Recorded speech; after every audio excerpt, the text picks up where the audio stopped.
ನಮಸ್ಕಾರ ಎಲ್ಲರಿಗೂ. ಸೊ ಈ ಒಂದು ವಿಡಿಯೋದಲ್ಲಿ ನಾನು ಒಂದು ವಿಶೇಷ ಟಾಪಿಕನ್ನು ತಂದಿದ್ದೀನಿ.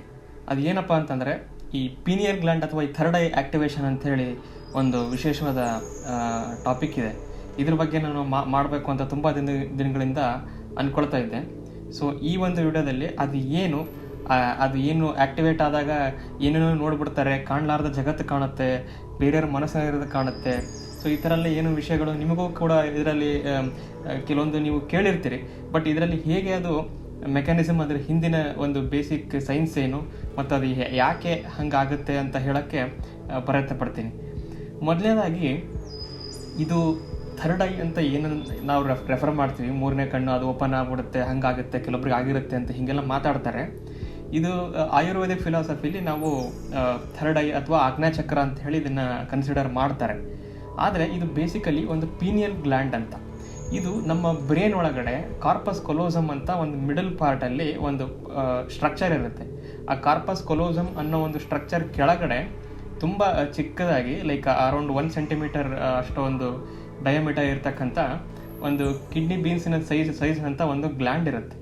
ಇದು ಎಂಡೋಕ್ರೈನ್ ಗ್ಲ್ಯಾಂಡ್ ಅಂತ ಕರೀತಾರೆ. ಇದಕ್ಕೆ ಪೀನಿಯಲ್ ಗ್ಲ್ಯಾಂಡ್ ಅಂತ ಕೂಡ ಹೆಸರು. ಎಂಡೋಕ್ರೈನ್ ಗ್ಲ್ಯಾಂಡ್ ಏನು ಮಾಡುತ್ತೆ ಅಂತಂದರೆ, ಈ ಹೆಸರು ನೋಡಿ, ಎಂಡೋಕ್ರೈನ್ ಸಿಸ್ಟಮ್ಸ್ಗಳು ಏನು ಮಾಡುತ್ತೆ, ಅವು ಏನು ಸೆಕ್ರೆಟ್ ಮಾಡ್ತಾವಲ್ಲ, ನ್ಯೂರೋ ಟ್ರಾನ್ಸ್ಮಿಟರ್ಸ್ ಆಗಲಿ ಹಾರ್ಮೋನ್ಸ್ ಆಗಲಿ, ಅವನ್ನ ಡೈರೆಕ್ಟಾಗಿ ಅವು ಬ್ಲಡ್ ಸ್ಟ್ರೀಮಲ್ಲಿ ಅಥವಾ ಸರ್ಕ್ಯುಲೇಟರಿ ಸಿಸ್ಟಮಲ್ಲಿ ಕಳಿಸ್ಬಿಡುತ್ತೆ. ಸೊ ಆ ಗ್ಲ್ಯಾಂಡ್ ಏನು ಮಾಡುತ್ತೆ, ಬೇಸಿಕಲಿ ಅದು ಏನೇನು ಸೆಕ್ರೆಟ್ ಮಾಡುತ್ತೋ, ಏನೇನು ಸ್ರವಿಸುತ್ತೋ ನ್ಯೂರೋ ಟ್ರಾನ್ಸ್ಮಿಟರ್ಗಳನ್ನು, ಅದು ಡೈರೆಕ್ಟಾಗಿ ನಮ್ಮ ರಕ್ತದಲ್ಲಿ ಮಿಕ್ಸ್ ಆಗಿ ಹೋಗ್ಬಿಡುತ್ತೆ. ಸೊ ಯಾಕೆ ಇದು ಒಂದು ಇದರ ಮಹತ್ವ ಏನು ಅಂತ ನೀವು ಕೇಳ್ಬೋದು. ಈ ಪೀನಿಯಲ್ ಗ್ಲ್ಯಾಂಡ್ ಯಾಕಿದೆ ಬ್ರೈನಲ್ಲಿ ಅಂತ. ಇದು 2 ಟೈಪ್ ಆದ ಮೇನ್ ನ್ಯೂರೋ ಟ್ರಾನ್ಸ್ಮಿಟರ್ನ ಒಂದು ಸೆಕ್ರೆಟ್ ಮಾಡುತ್ತೆ. ಒಂದು ಮೆಲಟೋನಿನ್ ಅಂತ, ಇನ್ನೊಂದು ಸೆರಟೋನಿನ್ ಅಂತ. ಏನಪ್ಪ ಇದು ಮೆಲಟೋನಿನ್ ಸೆರಟೋನಿನ್ ಅಂತ ಅಂದರೆ, ಈಗ ಒಂದು ಸಿಂಪಲ್ ಆಗಿರ್ತಕ್ಕಂಥ ಸಿನಾರಿಯೋ ಕನ್ಸಿಡರ್ ಮಾಡಿ. ನಾವು ರಾತ್ರಿ ಮಲಗಿರ್ತೀವಿ, ಬೆಳಿಗ್ಗೆ ಆಗುತ್ತೆ, 6 ಗಂಟೆ ಆಗುತ್ತೆ, ತಕ್ಷಣ ಎಚ್ಚರ ಆಗ್ಬಿಡುತ್ತೆ. ಎಚ್ಚರ ಆಗುತ್ತೆ ಅಂತಂದರೆ ಹೇಗೆ ಗೊತ್ತಾಗಬೇಕು ನಮಗೆ, ಬಾಡಿ ಹೇಗೆ ಗೊತ್ತಾಗುತ್ತೆ? ಹೌದು, ನೀವಂತೀರಿ ಸೂರ್ಯ ಹುಡ್ತಾನೆ, ಅದು ಕ್ಲಾಕ್ ಅಲಾರ್ಮ್ ಹೊಡೆಯುತ್ತೆ, ಆಗೆಲ್ಲ ಗೊತ್ತಾಗ್ಬಿಡುತ್ತೆ ನಮಗೆ ಅಂತ. ಆದರೆ ನಮ್ಮ ಬಾಡಿಯ ಒಳಗಡೆ ಫಸ್ಟು ಆ ಲೈಟ್ ಬರುತ್ತಲ್ಲ ಸೂರ್ಯನಿಂದ, ಅಥವಾ ಹಿಂಗೆ ಬೆಳಿಗ್ಗಾಯಿತು, ಈ ಡಾನ್ ಆಯಿತು ಅಂತ ಈಗೊಂದು ಲೈಟ್ ಬರುತ್ತಲ್ಲ, ಆ ಲೈಟ್ ಬಂದು ಆಪ್ಟಿಕ್ ನರ್ವ್ಸಿಗೆ ಬಡಿಯುತ್ತೆ. ಈ ಆಪ್ಟಿಕ್ ನರ್ವ್ಸು ಲೈಟ್ ಬಂದಿದೆ ನೋಡು ಅನ್ನೋ ಇನ್ಫಾರ್ಮೇಷನ್ನ ಸೀದಾ ಬ್ರೈನಿಗೆ ತೊಗೊಂಡು ಹೋಗಿ ಈ ಒಂದು ಗ್ಲ್ಯಾಂಡ್ ಎಲ್ಲಿರುತ್ತೆ, ಪೀನಿಯಲ್ ಗ್ಲ್ಯಾಂಡಿಗೆ, ಇದಕ್ಕೆ ಕೊಟ್ಟಾಗ ಇದು ಸೆರಟೋನಿನ್ ಅಂತ ಒಂದು ನ್ಯೂರೋ ಟ್ರಾನ್ಸ್ಮಿಟರ್ನ ರಕ್ತದಲ್ಲಿ ಲೈಕ್ ಮಿಕ್ಸ್ ಮಾಡುತ್ತೆ. ಆವಾಗ ಬಾಡಿಗೆ ಗೊತ್ತಾಗುತ್ತೆ, ಓಕೆ ಇವಾಗ ಬೆಳಿಗ್ಗೆ ಆಗಿದೆ, ಬೆಳಕು ಪರ್ಸೀವ್ ಆಗ್ತಾ ಇದೆ. ಅಂದರೆ ವಿಸಿಬಲ್ ಲೈಟ್ ಅಲ್ಲ, ಲೈಟ್ ಕಣ್ಣಿಂದ ಬಂದು ಕಣ್ಣು ಬ್ರೈನಿಗೆ ಹೋಗಿ ಬ್ರೈನ್ ಇದಕ್ಕೆ ಹೇಳಿ ಸೆರೋಟೋನಿನ್ನ ಬ್ಲಡ್ಡಲ್ಲಿ ಹಾಕುತ್ತೆ. ಆವಾಗ ಬಾಡಿಗೆ ಗೊತ್ತಾಗುತ್ತೆ, ಓಕೆ ಇವಾಗ ಬೆಳಿಗ್ಗಾಗಿದೆ, ಇವಾಗ ಬಾಡಿ ಆ್ಯಕ್ಟಿವ್ ಆಗಬೇಕು, ನಾನು ಇದು ಕೆಲಸ ಮಾಡಬೇಕು ಅಂತ ಬೀಟಾ ಅಂತ ಅನ್ನೋ ಒಂದು ಬ್ರೈನ್ ವೇವ್ ಪ್ಯಾಟ್ರನ್ನಿಗೆ ಬ್ರೈನ್ ಹೋಗುತ್ತೆ, ಆ್ಯಕ್ಚುಲಿ ಬಾಡಿ ಹೋಗುತ್ತೆ. ಬೀಟಾ ವೇವ್ಸ್ ಅಂತಂದರೆ ಏನು ಅಂತಂದರೆ ತುಂಬ ಆ್ಯಕ್ಟಿವ್ ಆಗೋದು, ಅಂದರೆ ಕಾನ್ಷಿಯಸ್ ಮೈಂಡ್ ಆ್ಯಕ್ಟಿವ್ ಆಗೋದು. ಈಗ ಮಲ್ಕೊಂಡಾಗ ಸಬ್ ಕಾನ್ಷಿಯಸ್ ಥೀಟಾ ಸ್ಟೇಜಲ್ಲಿ ಇರ್ತೀವಲ್ಲ, ನಿಧಾನಕ್ಕೆ ಸ್ಲೋ ವೇವ್ಸ್ ಇರ್ತಾವೆ. ಇವಾಗ ಎಚ್ಚರ ಆದ ತಕ್ಷಣ ಸ್ವಲ್ಪ ಆ್ಯಕ್ಟಿವ್ ಆದ ತಕ್ಷಣ ಸ್ಪೀಡ್ ಆಗುತ್ತೆ ವೇವ್ಸು, ಬ್ರೈನ್ ಪರ್ಸೀವ್ ಮಾಡ್ತಕ್ಕಂಥದ್ದು. ಇದೇ ಥರ ಸಂಜೆ ಆಯಿತು, ರಾತ್ರಿ ಆಯಿತು, ಮೆಲ್ಲಗೆ ಸುಸ್ತಾಯಿತು, ಇನ್ನೇನು ಮಲಗಬೇಕು ಅಂದಾಗ ಕಂಪ್ಲೀಟ್ ಸೂರ್ಯ ಎಲ್ಲ ಮುಳುಗಿರ್ತಾನಲ್ಲ, ಕತ್ಲಾಗುತ್ತೆ ಅವಾಗ, ಲೈಟೆಲ್ಲ ಆಫ್ ಆದಾಗ. ಅವಾಗ ಏನಾಗಬೇಕು, ಅವಾಗೂ ಇದೇ ಥರ ಲೈಟ್ ಇಲ್ಲದೆ ಇರೋದಕ್ಕೆ ಒಳಗಡೆ ಏನು ಮಾಡುತ್ತೆ ಪೀನಿಯಲ್ ಗ್ಲ್ಯಾಂಡು, ಈ ಸಲ ಮೆಲಟೋನಿನ್ ಅಂತ, ಸೆರಟೋನಿನ್ ಅನ್ನೋದು ಡೇ ಟೈಮ್ ನ್ಯೂರೋ ಟ್ರಾನ್ಸ್ಮಿಟ್ರು, ಮೆಲಟೋನಿನ್ ಅನ್ನೋದು ನೈಟ್ ಟೈಮ್ ನ್ಯೂರೋ ಟ್ರಾನ್ಸ್ಮಿಟ್ರು. ಈಗ ಮೆಲಟೋನಿನ್ ಸೆಕ್ರೆಟ್ ಆಗುತ್ತೆ, ಅದು ಆದಾಗ ಸ್ಲೋ ಆಗಿ ಕಾಮ್ ಆಗಿ ರಿಲ್ಯಾಕ್ಸ್ ಆಗಿ ಆಮೇಲೆ ಹಾಗೆ ನಿದ್ರೆ ಬರುತ್ತೆ. ಸೊ ಈ ಒಂದು ರಿದಮ್ ಇದೆಯಲ್ಲ, ಬೆಳಿಗ್ಗೆ ಆದ ತಕ್ಷಣ ಲೈಟ್ ಬರೋದು, ಕಣ್ಣು ಆ ವಿಸಿಬಲ್ ಲೈಟಿಂದ ನೋಡೋದು, ಇದಕ್ಕೆ ಹೇಳೋದು ಸೆರೋಟೋನಿನ್ ಆಗೋದು, ರಾತ್ರಿ ಆದ ತಕ್ಷಣ ಮತ್ತೆ ಮೆಲಟೋನಿನ್ ಆಗೋದು. ಈ ಥರ ಆಗಿ ಈ ಪೀನಿಯಲ್ ಗ್ಲ್ಯಾಂಡಿಗೆ ಒಂದು ರಿದಮ್ ಕ್ರಿಯೇಟ್ ಆಗ್ಬಿಡುತ್ತೆ, ಒಂದು ಸೈಕಲ್ ಕ್ರಿಯೇಟ್ ಆಗ್ಬಿಡುತ್ತೆ. ಇದಕ್ಕೆ ನಾವು ಸಿರ್ಕೇಡಿಯನ್ ರಿದಮ್ ಅಂತ ಕರಿತೀವಿ. ಈ ಒಂದು ಫಂಕ್ಷನನ್ನು ಮೇನ್ ಮಾಡೋದು ಇದು. ಪೀನಿಯಲ್ ಗ್ಲ್ಯಾಂಡ್ ಯಾಕಿದೆ ಅಂತ ಒಳಗೆ ಥರ್ಡ್ ಐ ಅಂತ ಕರೀತಾರಲ್ಲ, ಅದು ಕೆಲಸ ಇದು. ಅಂದರೆ ಆ್ಯಕ್ಟಿವಿಟಿ ಪ್ರಕಾರ ಲೈಟ್ ಹೆಂಗೆ ಬರ್ತಿದೆ ಪ್ರಕಾರ ಲೈಕ್ ಹೊರಗಿನ ಎನ್ವೈರ್ಮೆಂಟಲ್ಲಿ ಬಾಡಿನ ಅದ್ರ ತಕ್ಕಂಗೆ ಪ್ರಿಪೇರ್ ಮಾಡೋದು ಈ ಒಂದು ಪೀನಿಯಲ್ ಗ್ಲ್ಯಾಂಡಿನ ಮುಖ್ಯ ಉದ್ದೇಶ ಆಗಿದೆ. ಆದರೆ ಮತ್ತು ಇದು ಆ್ಯಕ್ಟಿವೇಟ್ ಆಗೋದು ಅಂತ ಹೇಳ್ತಾರಲ್ಲ, ಮತ್ತು ಹೇಗೆ ಇದು ಆ್ಯಕ್ಟಿವೇಟ್ ಹೇಗಾಗುತ್ತೆ? ಈ ಆ್ಯಕ್ಟಿವೇಶನ್ ಅನ್ನೋಕ್ಕೆ ಇನ್ನೊಂದು ಪದ ಏನಂತಂದರೆ ಕಂಪ್ಲೀಟ್ ವರ್ಕ್ ಮಾಡೋವಂಥ, ಇದು ಅದಕ್ಕೆ ಬೇಸಿಕ್ ಫಂಕ್ಷನಾಲಿಟಿ. ಆದರೆ ಇದೇನಾದರೂ 100% ಆ್ಯಕ್ಟಿವೇಟ್ ಆಗಿಬಿಟ್ರೆ ಏನಾಗುತ್ತೆ ಅಂತ ಇವಾಗ ಮಾತಾಡೋಣ. ಫಸ್ಟ್ ಆಫ್ ಆಲು ಈ ಪೀನಿಯಲ್ ಗ್ಲ್ಯಾಂಡ್ ಅಂತಿದೆಯಲ್ಲ ಇದ್ರೊಳಗಡೆ ಕ್ಯಾಲ್ಸೈಟ್ಸ್ ಅಂತ ಇರ್ತವೆ. ಕ್ಯಾಲ್ಸೈಟ್ಸ್ ಅಂತಂದರೆ ಕ್ಯಾಲ್ಶಿಯಂ, ಐರನ್ ಮತ್ತು ಕಾರ್ಬನಿಂದ ಮಾಡಲ್ಪಟ್ಟಂತಹ ಕೆಲವೊಂದು ಕ್ರಿಸ್ಟಲ್ಸ್ ಇರ್ತವೆ. ಅವು ಕೆಲವೊಂದು ಸಲ ರಾಂಬೋಹೆಡ್ರಾನು, ಟೆಟ್ರಾಹೆಡ್ರಾನು, ಈ ಥರ ಅಷ್ಟಭುಜಾಕೃತಿ ಅಂತ ಏನು ಕರಿತೀವಿ, ಈ ಥರದ ಸಣ್ಣ ಸಣ್ಣ ಸಣ್ಣ ಸಣ್ಣ ಮೈಕ್ರೋಮೀಟರ್ ಸೈಜಲ್ಲಿ ಇರ್ತವೆ, 10 to 50 ಮೈಕ್ರೋಮೀಟರ್ ಸೈಜಲ್ಲಿ. ಆ ಥರ ಕ್ರಿಸ್ಟಲ್ಸ್ ಇರ್ತವೆ.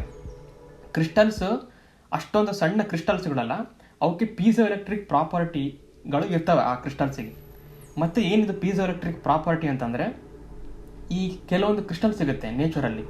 ಆ ಕ್ರಿಸ್ಟಲ್ನ ನೀವು ಜಾಸ್ತಿ ಮೆಕ್ಯಾನಿಕಲ್ ಪ್ರೆಷರ್ ಮಾಡಿದರೆ, ಅಂದರೆ ಒತ್ತಿದರೆ ಅದನ್ನು, ಅಥವಾ ಹೀಗೆ ಕಂಪ್ರೆಸ್ ಮಾಡಿದರೆ, ಆ ಎನರ್ಜಿ ಏನಿರುತ್ತೆ ಮೆಕ್ಯಾನಿಕಲ್ ಸ್ಟ್ರೆಸ್ ಅದು ಎಲೆಕ್ಟ್ರಿಕ್ ಚಾರ್ಜಸ್ ಆಗಿ ಕನ್ವರ್ಟ್ ಆಗಿಬಿಡುತ್ತೆ. ಎಲೆಕ್ಟ್ರಿಕ್ ವೋಲ್ಟೇಜ್ನ ಅದು ಜನರೇಟ್ ಮಾಡುತ್ತೆ ಲಿಟ್ರಲಿ.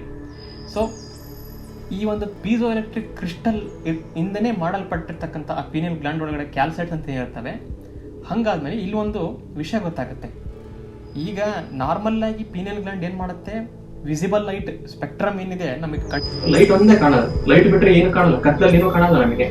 ಇನ್ಫ್ರಾರೆಡ್ ಅಲ್ಲಿ ಏನಿದೆ, ಮೈಕ್ರೋವೇವ್ ಏನಿದೆ, ರೇಡಿಯೋ ವೇವ್ಸ್ ನೀವು ವಿಡಿಯೋ ನೋಡ್ತಿದ್ದೀರಲ್ಲಪ್ಪ, ವೈಫೈ ಇಂದ ನೋಡ್ತಿದ್ರೆ 2.4 ಅಥವಾ 5 GHz ಅಲ್ಲಿ ನೋಡ್ತಿರ್ತೀರಿ. ಅಥವಾ ನೀವು ಜಿಯೋ ಅಥವಾ ಏರ್ಟೆಲ್ ಅಥವಾ ಯಾವುದೇ ಒಂದು ಕ್ಯಾರಿಯರ್ ಯೂಸ್ ಮಾಡ್ತಿದ್ರೆ 800 ಇಂದ 1 GHz ಆ ಒಂದು ಬ್ಯಾಂಡ್ ವಿಡ್ತ್ ಅಲ್ಲಿ ನೀವು ಯೂಸ್ ಮಾಡ್ತಿರ್ತೀರಿ ಕ್ಯಾರಿಯರ್ನ. ನಿಮ್ಮ ಸುತ್ತಮುತ್ತ ಅವು ಇದಾವೆ, ರೇಡಿಯೋ ವೇವ್ಸ್ಗಳು ಇದಾವೆ, ನಿಮಗೆ ಬಡಿತಿದಾವೆ, ಇವಾಗಲೂ ಬಡಿತಿದಾವೆ. ನೀವು ಹಿಡ್ಕೊಂಡಿರೋ ಮೊಬೈಲ್ ಅಥವಾ ಲ್ಯಾಪ್ಟಾಪ್ ಇಂದ ಬಡಿತಾ ಇದಾವೆ. ಯಾಕೆ ಕಾಣ್ತಿಲ್ಲ? ಅದಕ್ಕೆ ನಮಗೆ ಆ ಒಂದು ಕಣ್ಣಿಗೆ ಆ ಒಂದು ಪವರ್ ಇಲ್ಲ. ವಿಸಿಬಲ್ ಲೈಟ್ ಬಿಟ್ಟು 400 ಇಂದ 750 ನ್ಯಾನೋಮೀಟರ್ ಇದೆ, ಅದರ ಆಚೆಗೆ ಪರ್ಸೀವ್ ಮಾಡ್ತಕ್ಕಂಥ ಕೆಪಾಸಿಟಿ ನಮಗಿಲ್ಲ, ಯಾರಿಗಿಲ್ಲ, ಸೆನ್ಸಸ್ ಇಲ್ಲ, ಕಣ್ಣಿಗಿಲ್ಲ. ಆದರೆ ಆ ಪೀನಿಯಲ್ ಗ್ಲ್ಯಾಂಡ್ ಯಾವಾಗ ಅದಕ್ಕೆ ಕಂಪ್ರೆಸ್ ಆಗಿ ಎಲೆಕ್ಟ್ರಿಕ್ ಚಾರ್ಜಸ್ ಆಕ್ಟಿವೇಟ್ ಆಗುತ್ತಲ್ಲ, ಅವಾಗ ಅದು ಬೇರೆ ಫ್ರೀಕ್ವೆನ್ಸಿಗಳನ್ನ ತಗೊಳಕ್ಕೆ ಸ್ಟಾರ್ಟ್ ಮಾಡುತ್ತೆ. ಯಾವ ಫ್ರೀಕ್ವೆನ್ಸಿಗಳು? ಬರೀ ಈಗ ನೋಡೋದಲ್ಲ, ನೋಡೋದು ನಮಗೆ ವಿಬ್ ಬಯರ್ ಅಂತ ಏನ್ ಕರಿತೀವಿ, violet, IndiGo, blue, green, yellow, orange, red ಅಂತ. ಈ ಕಲರ್ ಬಿಟ್ಟು ಬೇರೆ ಉಳಿದಿದ್ದೇನಾದ್ರೂ ಇದ್ರೆ, ಈಗ ಹೇಳ್ತಾರೆ ನೋಡಿ, ಇನ್ಫ್ರಾರೆಡ್ ಸ್ಕ್ಯಾನರ್ ಇಂದ ಮಾಡಿದ್ರೆ ದೆವ್ವಗಳು ಕಾಣ್ತವೆ, ಈ ಹಾವುಗಳಿಗೆ, ಆಕಳ ಆಮೇಲೆ ನಾಯಿಗಳು ಇರ್ತಾವಲ್ಲ, ಅವಕ್ಕೆ ಏನು ನಮಗೆ ಕಾಣಲಾರದ್ ಕಾಣುತ್ತೆ, ಅವಕ್ಕೆ ಭೂಕಂಪ ಗೊತ್ತಾಗುತ್ತೆ, ಸೀಸ್ಮೋಗ್ರಫಿ ಅವು ಅನಲೈಸ್ ಮಾಡ್ತಾವೆ, ಬ್ರೈನ್ಗಳು ಆ ತರ ಪರ್ಸೀವ್ ಮಾಡ್ತೇವೆ ಅಂತ. ಈ ತರ ನಮಗೆ ಮನುಷ್ಯರಿಗೆ ಆ ತರ ಒಂದು ಪವರ್ಸ್ ಗಳು ಬರಕ್ಕೆ ಸ್ಟಾರ್ಟ್ ಆಗುತ್ತೆ. ಯಾಕೆ ಅಂದ್ರೆ ಅದೇ ಹೇಳಿದ್ನಲ್ಲ, ಈ ಪೀನಿಯಲ್ ಗ್ಲ್ಯಾಂಡ್ ಆ ಕ್ರಿಸ್ಟಲ್ಸ್ ಗಳು ಪ್ರೆಷರ್ ಕೊಟ್ಟಾಗ, ಆ ಗ್ಲ್ಯಾಂಡ್ ಗೆ ಪ್ರೆಷರ್ ಕೊಟ್ಟಾಗ ಆ mechanical converts into electric charges. ಯಾಕೆ ಅಂದ್ರೆ ಅದು ಪೀಸೋ ಎಲೆಕ್ಟ್ರಿಸಿಟಿ. ಇದಕ್ಕೆ ಪೀಸೋ ಎಲೆಕ್ಟ್ರಿಸಿಟಿ ಅಂತ ಕರೀತಾರೆ. ಗ್ರೀಕ್ ಭಾಷೆಯಲ್ಲಿ ಪೀಸೋ ಅಂತಂದ್ರೆ ಒತ್ತು ಅಂತ, ಕಂಪ್ರೆಸ್ ಮಾಡುವಂತ, ಕಂಪ್ರೆಸ್ ಇಂದ ಎಲೆಕ್ಟ್ರಿಸಿಟಿ.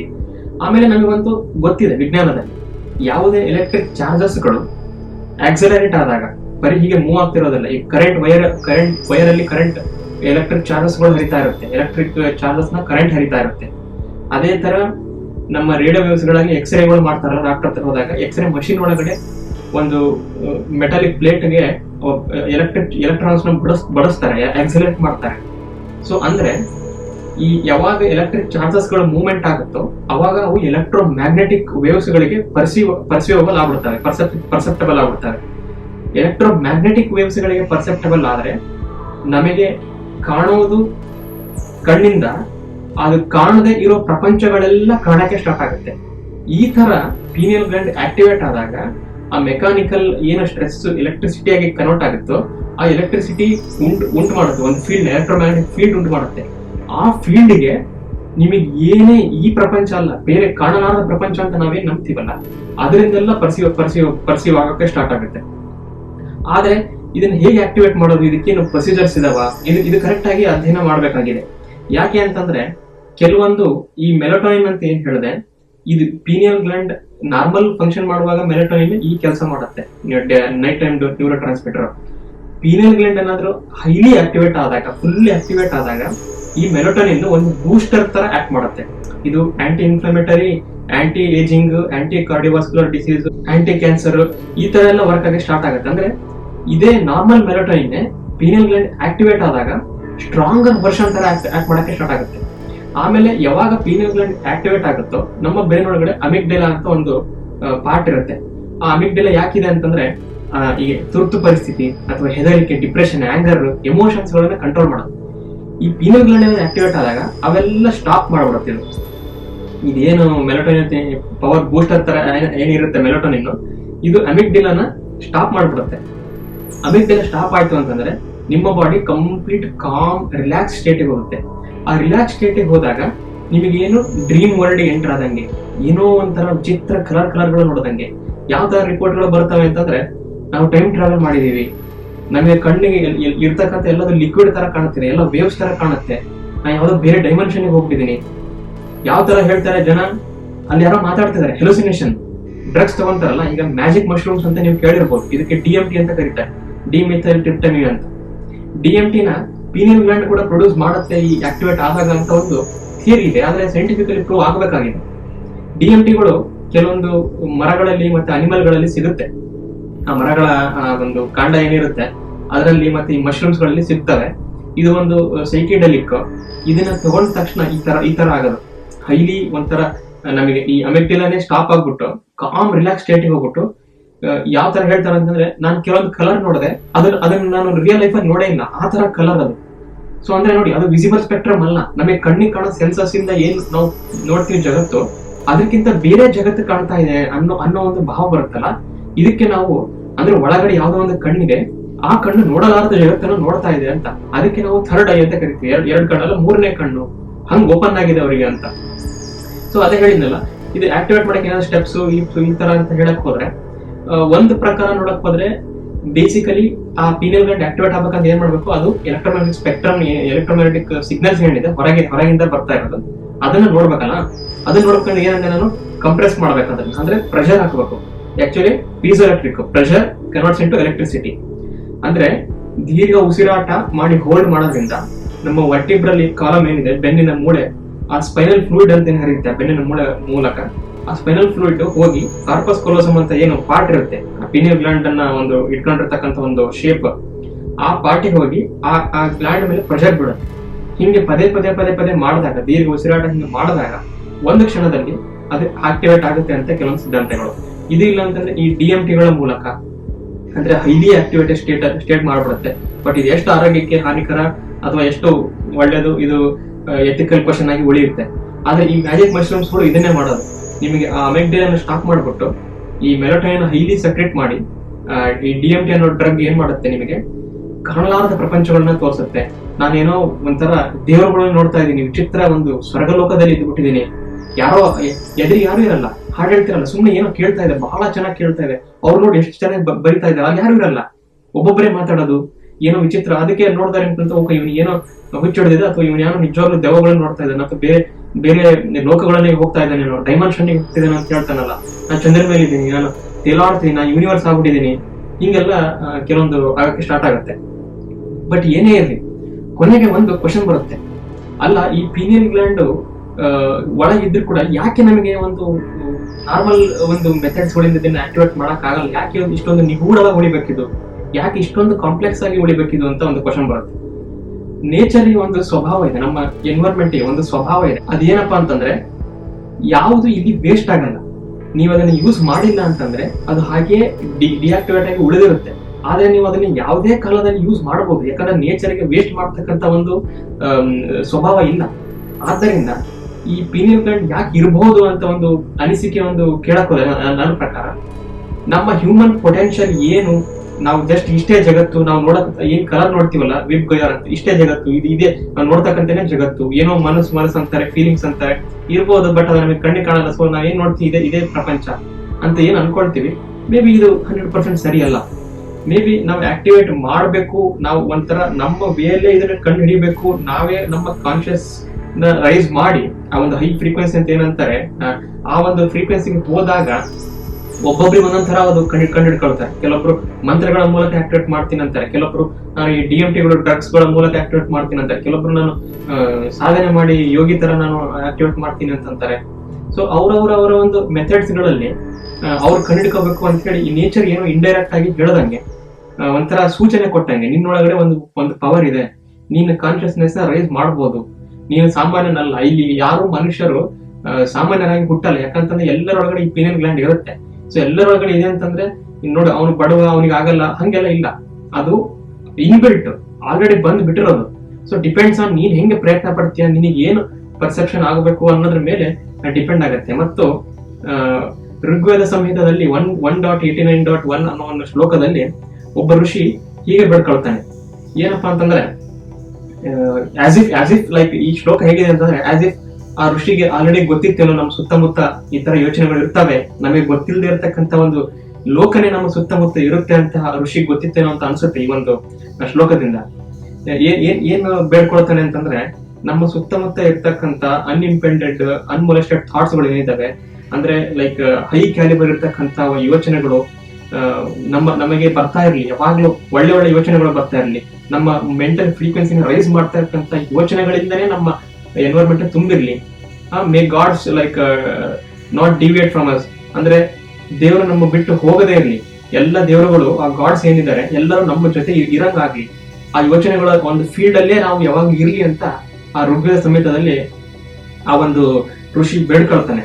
ಸೊ ಇದೆಲ್ಲ ನೋಡಿದಾಗ ನನಗೆ ಪರ್ಸನಲಿ ಏನ್ ಅನ್ಸುತ್ತೆ ಅಂತಂದ್ರೆ, may be in the future neuro science ಅಲ್ಲಿ ಒಂದು ಡೆವಲಪ್ಮೆಂಟ್ ಆದಾಗ, ಅಥವಾ ಈ ನ್ಯೂರೋ ಜೆನೆಸಿಸ್ ಅಂತ ಒಂದು ಹೊಸ ಫೀಲ್ಡ್ ಏನ್ ಹುಡ್ಕೊಂತಾ ಇದೆ, ಹೊಸ ಹೊಸ ಯೋಚನೆ ಮಾಡಿದಂಗೆಲ್ಲ ಹೊಸ ಹೊಸ ನ್ಯೂರಾನ್ಸ್ ಕೊಡ್ತಾವೆ ಅನ್ನೋ ಒಂದು ಅದ್ಭುತ ಕಾನ್ಸೆಪ್ಟ್, ಈ ತರ ಒಂದು ಡೆವಲಪ್ಮೆಂಟ್ ಆದಾಗ ಮೇ ಬಿ ನಮಗೆ ಒಂದು ದಿನ ನಮಗೆ ನಮ್ಮ ಪೊಟೆನ್ಶಿಯಲ್ ಏನು ಅಂತ ತಿಳಿಬೇಕು ಅಂತ ಒಂದು ಹಸಿವು ಬರ್ಬೋದು. ಆ ಹಸಿವು ಬಂದಾಗ ನಮ್ಮ ಪೀನಿಯಲ್ ಗ್ಲ್ಯಾಂಡ್ ಆಕ್ಟಿವೇಟ್ ಆಗ್ಬೋದು. ಆ ದಿನಗಳಲ್ಲಿ, ಆ ಒಂದು ವರ್ಷಗಳಲ್ಲಿ, ಆ ಒಂದು ಬ್ರೈಟ್ ಮೂಮೆಂಟ್ಸ್ ಗಳಲ್ಲಿ ಯಾವ ಎಟರ್ನಲ್ ವರ್ಲ್ಡ್ಸ್ ಗಳಲ್ಲಿ ಇರ್ತಕ್ಕಂಥ ಆ ಸಸ್ಪೆಂಡೆಡ್ ಬ್ಯೂಟಿಯನ್ನು ನೋಡ್ಬೇಕು ಅಂತ ನಾವು ಅನ್ಕೊಂತಿದ್ವೋ ಅದು ಒಂದು ದಿನ ಕಾಣಬಹುದು. ಅದು ಕಂಡಾಗ ಆ ಡಿವೈನ್ ರೇಡಿಯನ್ಸ್ ನಮ್ಮ ಮುಖದಲ್ಲಿ ಇರುತ್ತೆ. ಸೊ ಈ ಒಂದು ಹೋಪ್ ನಲ್ಲೇ ನಮ್ಮ ಕಾನ್ಶಿಯಸ್ನೆಸ್, ನಾವು ಜಸ್ಟ್ ಹ್ಯೂಮನ್ ಅಲ್ಲ, ನಾವು ನೇಚರ್ ನ ಒಂದು ಪಾರ್ಟ್, ಜಸ್ಟ್ ನೇಚರ್ ಅಲ್ಲ, ಒಂದು ಯೂನಿವರ್ಸ್ ನ ಒಂದು ಪಾರ್ಟ್, ನಾವೇ ಯೂನಿವರ್ಸ್. ಅದಕ್ಕೆ ಯು ಆರ್ ದ ಯೂನಿವರ್ಸ್ ಅಂತ ಅಲಾನ್ ಮಾಡ್ಸ್ ಯಾವಾಗ್ಲೂ ಏನ್ ಹೇಳ್ತಿದ್ರು, ಆ ಮಾತನ್ನ ನಾನು ಇಲ್ಲಿ ನೆನೆಸ್ತೇನೆ. ಸೊ ನಾವೇ universe, you are the universe, ನೀನೇ ಪಾರ್ಟ್ ಆಫ್ ದ ನೇಚರ್ ಅಂತ ಹೇಳಕ್ಕೋಸ್ಕರ ಈ ಒಂದು ಗ್ಲ್ಯಾಂಡ್ ಇದೆ ಅನ್ನೋ ಒಂದು ಭಾವ ಅಷ್ಟೇ ಇಲ್ಲಿ. ನಿಮಗೆ ಇದೇ ತರಹದ ಮನಸ್ಸಿನ ವಿಷಯಗಳು ಮತ್ತು ವಿಜ್ಞಾನದ ವಿಷಯಗಳು ಇಷ್ಟ ಆದಲ್ಲಿ ದಯವಿಟ್ಟು ನನ್ನ ಚಾನಲ್ ಸಬ್ಸ್ಕ್ರೈಬ್ ಮಾಡಿ. ಧನ್ಯವಾದಗಳು.